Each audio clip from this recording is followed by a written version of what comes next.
Hi, my name is Tim Tabor. I'm the producer and director of Western Sports and Recreation Show.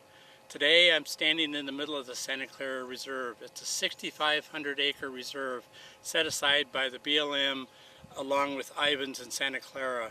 It's a great reserve. It's huge. The diversity of the area is fantastic. You can walk down a stream bed that you would swear you're not in the desert to actually high desert. Also, there's hiking, biking, horseback riding trails. There's actually a lot of historical value in the area.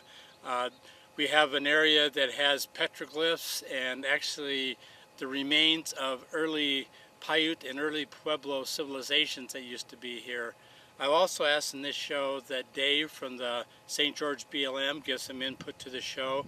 I hope you enjoy the show. I hope you get some nice information for it, and most of all, I hope actually you enjoy coming out and walking in this area. My name is Dave Keel, and I'm a recreation planner with the BLM St. George Field Office. The Santa Clara River Reserve was developed in conjunction with the BLM and the cities of Ivans and Santa Clara. And the leaders in those cities were interested in preserving open space and recreational opportunities in and around their communities. And so we got together with them and we came up with the reserve concept, kind of modeled after the Red Cliffs Desert Reserve, but without the tortoise. And so it's 6,500 acres, and it's in the vicinity of both the communities of Ivans and Santa Clara, and there are numerous things to do there. It's really divided up into two sections. There's a north section, which contains the Land Hill area of critical environmental concern. And it's an area of critical environmental concern simply because there is a wealth of cultural artifacts there, including the really popular rock art sites that are along the cliffs on the top. And those areas range from the early southern Paiute all the way back to the ancestral Puebloan. And there's numerous trails that access that area, and the easiest one takes off from the Anasazi trailhead, and it's a compacted gravel path that actually leads right up to the popular rock art sites up on top. To find the Anasazi trailhead, follow Highway 91 from the town of Ivans and turn at the unusual rock gate at the bottom of the hill. The Anasazi trailhead is the most widely used of all the trails in the Santa Clara Reserve. It's also the easiest and quickest access to the ruin sites and the petroglyphs. The mission of the Santa Clara River Reserve is to preserve the cultural heritage, open space, recreational opportunities, and the resource values of the Santa Clara River Reserve for our communities through a recreation and open space management plan that provides for resource protection, interpretive education, traditional use, and planned recreation. The goal is to foster a sense of place that balances the need for resource protection with the needs for recreational opportunities that offer a range of experience outcomes. The plan will identify educational opportunities that inform the public about sensitive resources and cultural heritage. The trail is an easy trail with moderate uphill to the top. The views overlooking the trailhead and the Santa Clara River is worth the trip on their own. The Santa Clara River is the largest tributary of the Virgin River in southern Utah. It is typical of many southwestern streams, being shallow and with a sandy bottom. Seasonal management of irrigation releases from Gumlock Reservoir formerly sustained artificially high and continuous stream flows during the irrigation months, generally between March and September. During the late fall and winter months, when irrigation releases were halted, some stream sections were completely dewatered. Access to the ruins is a short trail off the main trail. The lower reaches of the Santa Clara River has been used and modified by humans for thousands of years. Evidence of different cultures is found throughout the Santa Clara River Reserve in the form of habitation sites, special activity areas, and rock art localities. During the formative period, 700 BC to 1200 AD, the indigenous people, ancestral Pueblo or Virgin Anasazi, populated this site. They constructed permanent village sites and produced fine quality ceramics, leaving abundant and tangible evidence of their presence on Land Hill.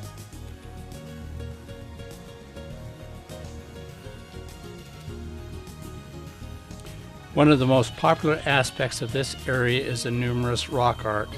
Within the Santa Clara Reserve, there is also pictographs. The difference is that petroglyphs are normally etched or scratched into the desert varnish, while pictographs are painted on the rock. Most of these pictographs are from the southern Paiute.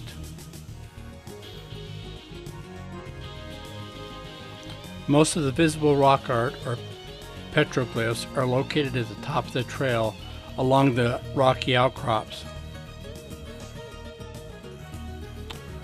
It is important to understand as you're looking at the petroglyphs that these are messages left by people that lived in this area hundreds of years ago.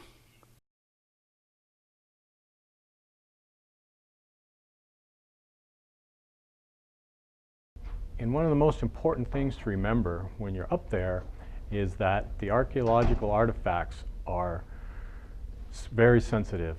When you come up to rock art, the last thing we want you to do is touch it. A lot of people like to put their hands up next to it to show sizes, and that is strongly discouraged because the oil from your hands can actually get off onto the rocks and onto the rock art itself. And we have had problems with vandalism over the years, but as we've fenced it off and created the non-motorized trails, put interpretation up, those incidences have gone down. And on the north side, there are two main trailheads. One is the Tukaputs trailhead, and that's a Southern Paiute name, and that's on the Santa Clara side. And you can see that when you just come past the Jacob Hamblin house, you will see that sign, you turn off on that dirt road.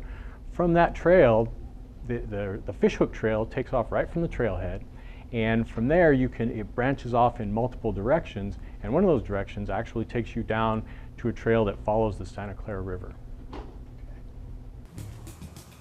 Tukaputs trailhead on the eastern side of the land hill is a little more moderate trail than the Anasazi trailhead.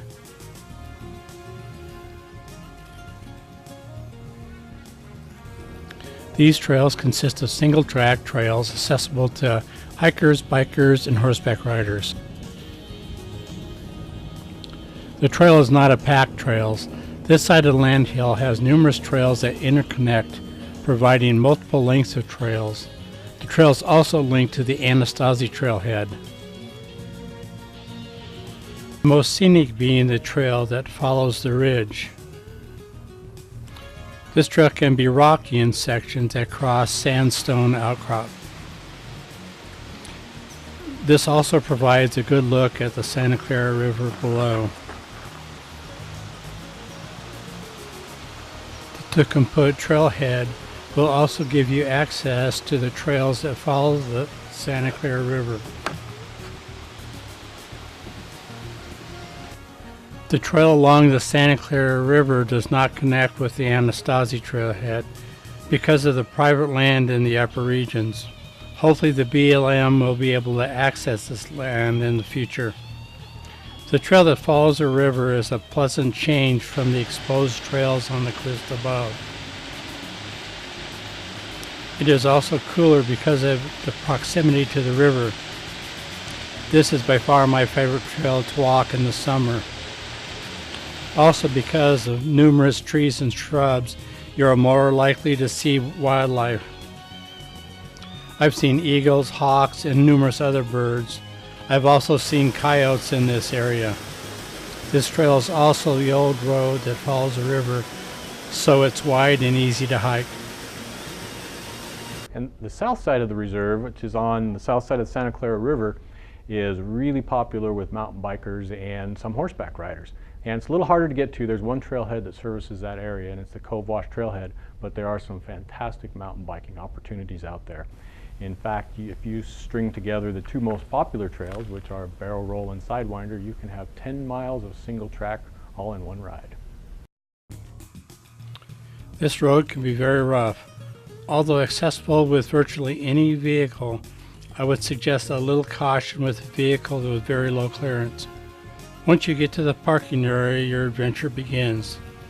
Because this area is a little harder to get to, you have a good chance to hike or bike without a whole lot of other people.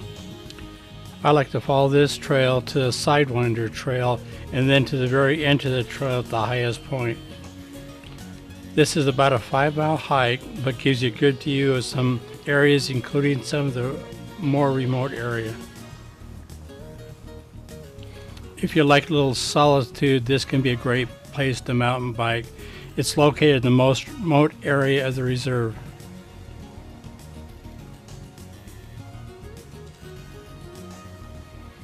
There is also a valley with a road that you can access for biking and hiking that will bring you to some of the more remote areas of the reserve.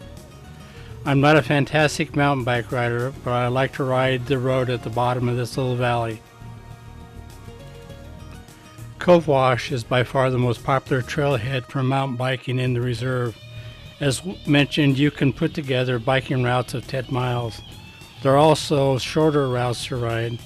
Cove Wash is high enough that it gives you some inspiring views of the valleys towards Ivins and Santa Clara. What you need now is to get out and enjoy the Santa Clara Reserve.